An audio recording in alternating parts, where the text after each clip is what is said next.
Halo semua, balik lagi di channel Toraokun. Sebelum pembahasannya dimulai, silahkan klik tombol subscribe dan aktifkan lonceng notifikasinya supaya kalian gak ketinggalan info dan teori terbaru seputar One Piece. Buat kalian yang mau informasi tambahan soal SBS atau databook, kalian bisa follow Instagram Toraokun. Di sana admin akan memposting soal SBS, databook, dan berbagai teori singkat. Sekarang lanjut ke pembahasan. Melanjutkan cerita dalam chapter yang lalu, cerita dalam chapter kali ini mengungkapkan berbagai misteri penting yang akan diungkap oleh Sao. Sao yang telah membaca semua buku dari Ohara, telah mengetahui berbagai hal penting dan rahasia besar tentang dunia ini. Informasi yang dipersiapkan oleh Sao untuk Robin tentu adalah soal poneglyph dan rahasia dunia. Bahkan Sao akan mempersilahkan Robin untuk langsung membaca sendiri semua poneglyph dan literatur penting yang ada di perpustakaannya. Sedangkan kepada Luffy, Sao akan menceritakan soal Dewa Matahari Nika dan juga dewa lain di dunia One Piece. Selain itu, Sao juga bilang bahwa sahabatnya yaitu Vegapunk sudah mengetahui kebenaran sejarah sama seperti Sao. Alasan mengapa Vegapunk sempat melakukan siaran untuk mengungkapkan kebenaran dunia itu merupakan permintaan dari Sao. Sayangnya siaran Vegapunk tidak sepenuhnya mengungkap semua informasi yang mereka ketahui. Yang bisa Vegapunk sampaikan dalam siarannya hanya sekitar 20% saja, sedangkan 80% informasi lainnya tidak sempat tersampaikan dalam siaran itu. Sebab Haishin dan Mushi sebagai sumber siaran Vegapunk keburu dihancurkan oleh Gorosei yang menyerang tubuh robot kuno, sehingga siaran Vegapunk pun terpaksa berakhir sebelum waktunya. Meski begitu, untung saja salah satu informasi penting sudah sempat Vegapunk sampaikan, yaitu soal dunia yang hendak tenggelam. Sao pun berpendapat bahwa saat ini seluruh dunia pasti akan berguncang dalam menyikapi informasi tersebut. Setelah itu, cerita berpindah ke tempat yang jauh dari Elbaf, yaitu Mary Joyce, tepatnya ruangan otoritas para Gorosei. Gorosei mendapat laporan bahwa sudah ada beberapa negeri yang meminta untuk diberi izin membangun di atas Red Line. Permintaan dari para negeri-negeri ini didasari oleh ketakutan mereka soal kenaikan air laut. Ternyata memang benar apa yang dikatakan oleh Sao, bahwa seluruh dunia sudah mulai mencoba mengantisipasi bencana tersebut. Red Line merupakan benua besar yang mengelilingi dunia, sehingga wilayahnya memang benar-benar luas. Nah, di wilayah yang sangat luas itu, hanya Mary Joyce saja satu-satunya pembangunan yang ada di sana, sehingga memang masuk akal untuk meminta izin membangun kota lain juga di atas Red Line. Para raja di berbagai tempat percaya bahwa kenaikan air laut tidak akan mencapai puncak Red Line. Seperti yang sudah bisa kita tebak, tentu Gorosei tidak bisa menerima hal tersebut. Tak boleh ada orang lain yang tinggal di atas sana selain dari kalangan pemerintah dunia. Garling Vigarland sebagai Gorosei baru bahkan dengan tegas berkata bahwa mustahil untuk menerima serangga tinggal di ketinggian yang sama dengan para dewa. Para Tenryubito memang menganggap manusia biasa sebagai seekor serangga, sehingga mereka tidak mau hidup berdampingan bersama mereka di atas Red Line. Gorosei Jupiter pun menanggapi dengan bilang, apa yang dikatakan oleh Garling memang benar, namun dampak yang akan terjadi setelah penolakan itu pasti adalah pemberontakan. Beberapa negeri mungkin akan sangat marah terhadap pemerintah dunia karena mereka panik atas siaran Vegapunk soal dunia yang hendak tenggelam. Belum lagi, masalah pangan yang kini melanda Mary Joyce tidak akan bisa teratasi jika negeri-negeri itu memberontak. Gorosei Jupiter merupakan Gorosei di bidang pangan dan pertanian, sehingga krisis pangan yang melanda Mary Joyce saat ini kurang lebih adalah tanggung jawab Gorosei Jupiter. Dia sangat menghindari potensi pemberontakan dari negeri-negeri lain, sehingga para Gorosei pun harus memikirkan cara untuk menanggapi permintaan pembangunan di atas Red Line tanpa membuat negeri-negeri itu memberontak.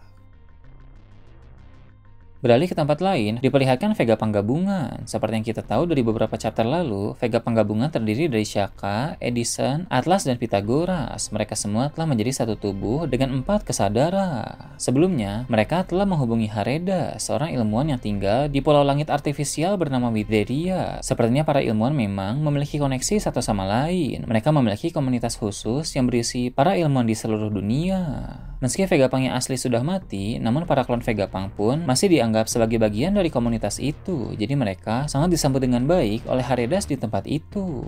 Berhubung sudah beberapa hari berlalu sejak saat itu, maka sekarang ini Vegapunk gabungan telah tiba di Witheria. Mereka bisa pergi ke sana menggunakan pangrecord yang bisa terbang. Di sana, Vegapunk gabungan menceritakan semua yang terjadi di Pulau Egghead kepada Haredas. Mereka juga bilang kepada Haredas untuk mengabaikan saja panggilan dari York, karena York adalah seorang pengkhianat. Namun, jika yang menghubungi adalah Lilith, jawablah panggilan itu, karena Lilith masih berada di pihak mereka, hanya saja sedang ikut bajak laut topi jerami. Haredas pun teringat bahwa Nami merupakan anggota bajak laut topi jerami. Dia bilang kepada Vegapunk gabungan bahwa salah satu anggota bajak laut topi jerami yang bernama Nami 2 tahun lalu pernah berlatih di Witheria. Vegapunk pun bersyukur dengan hal itu karena kedepannya nanti mereka memang akan bersekutu dengan bajak laut topi jerami dalam melawan pemerintah dunia. Selain itu, Vega Panggabungan juga bilang bahwa Haredas harus bersiap-siap untuk melibatkan diri dalam menyelamatkan masa depan dunia. Haredas bingung dengan maksud dari menyelamatkan dunia itu, tapi Vega Panggabungan menjelaskan bahwa menciptakan pulau langit artifisial seperti Wideria bisa menjadi solusi untuk dunia yang hendak tenggelam. Itulah mengapa peran ilmuwan seperti Haredas bisa sangat berguna bagi masa depan dunia. Namun Haredas bilang bukan hal mudah untuk membangun pulau langit artifisial seperti ini. Dia dan teman-temannya saja butuh waktu lama untuk membuat satu pulau langit. Vega Panggabungan pun bilang tidak perlu khawatir karena dia akan memanggil semua ilmuwan dari seluruh dunia untuk membantu. Vince McJudge dan Caesar Colon yang saat ini sedang bekerja sama sempat juga dihubungi oleh Vega Panggabungan. Namun Judge dan Caesar menolak permintaan dari Vega Panggabungan itu. Judge berkata bahwa dia tidak tertarik untuk menyelamatkan dunia. Dia lebih suka menciptakan sesuatu yang bisa mengalahkan para musuh. Judge lebih tertarik pada penemuan seperti senjata dan manusia buatan, sedangkan Caesar masih mencoba untuk membuat manusia raksasa buatan dan juga buah iblis buatan yang lebih sempurna. Judge dan Caesar juga saat ini berencana untuk beraliansi dengan kelompok Yonko yang paling kaya, karena untuk menciptakan penemuan-penemuan hebat diperlukan biaya yang sangat besar. Tentu kelompok Yonko yang paling kaya saat ini adalah Cross Guild. Mereka mampu memberi bounty kepada para marinir dengan nilai yang sangat tinggi. Itu semua bukan cuma karena harta milik mereka saja, tapi Cross Guild juga memang mendapatkan aliran dana dari kelompok-kelompok dunia bawah. Judge dan Caesar yakin bahwa proyek mereka ke depan nanti akan semakin lancar jika beraliansi dengan Cross Guild, sehingga saat ini mereka sedang menuju ke Pulau Karaibari yang merupakan markas Cross Guild. Crocodile sebagai otak dari Cross Guild pasti setuju dengan bergabungnya Judge dan Caesar karena penemuan-penemuan mereka bisa membantu Cross Guild menjadi semakin kuat. Meski Cross Guild adalah kelompok yang terbilang baru, tapi kelompok mereka selalu bertambah besar seiring berjalannya waktu.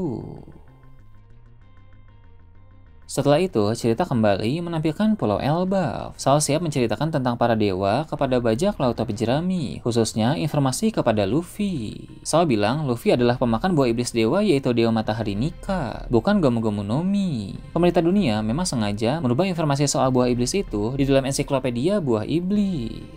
Untuk Dewa Matahari Nika, Saul menjelaskan bahwa kemampuannya terbagi menjadi 3 tahapan. Pertama, kekuatan tubuh karet yang merupakan tahapan paling dasar dari kekuatan dewa tersebut. Kedua, kekuatan kebebasan yang merupakan tahap lanjutan di mana Nika bisa bertarung dengan teknik yang bervariasi sesuai imajinasi. Dan ketiga, kekuatan fokus energi. Kekuatan energi ini adalah perwujudan sesungguhnya dari kekuatan Dewa Matahari, yang mana energi yang dimaksud adalah energi matahari. Setelah Saul melihat poster buronan Luffy dalam mode Gear 5, dia yakin bahwa penguasaan Luffy terhadap kekuatan Nika baru sampai pada tahap kedua, karena wujud putih Nika memang adalah wujud tahap kedua. Saul bilang di Elbaf ini ada orang yang sangat memahami tentang kisah dan kekuatan Dewa Matahari Nika. Jika Luffy pergi menemui orang itu, maka dia bisa membantu Luffy untuk berkembang menjadi semakin kuat lagi. Jika tahap pertama kekuatan Nika adalah karet, tahap kedua adalah kebebasan, dan tahap ketiga adalah energi, tentu kekuatan tahap ketiga inilah yang paling kuat. Makna dari kekuatan energi adalah kekuatan matahari yang sesungguhnya, karena memang matahari adalah sumber energi terbesar dalam tata surya ini. Sampai saat ini, kita hanya melihat sedikit dari kekuatan elemen Nika yang sesungguhnya, di antaranya adalah serangan api dan juga serangan petir. Nah, jika kekuatan tahap ketiga Luffy yaitu energi ini bangkit, maka Luffy benar-benar bisa mengeluarkan serangan berkekuatan matahari. Inilah perwujudan asli dari julukan Nika yang merupakan Dewa Matahari.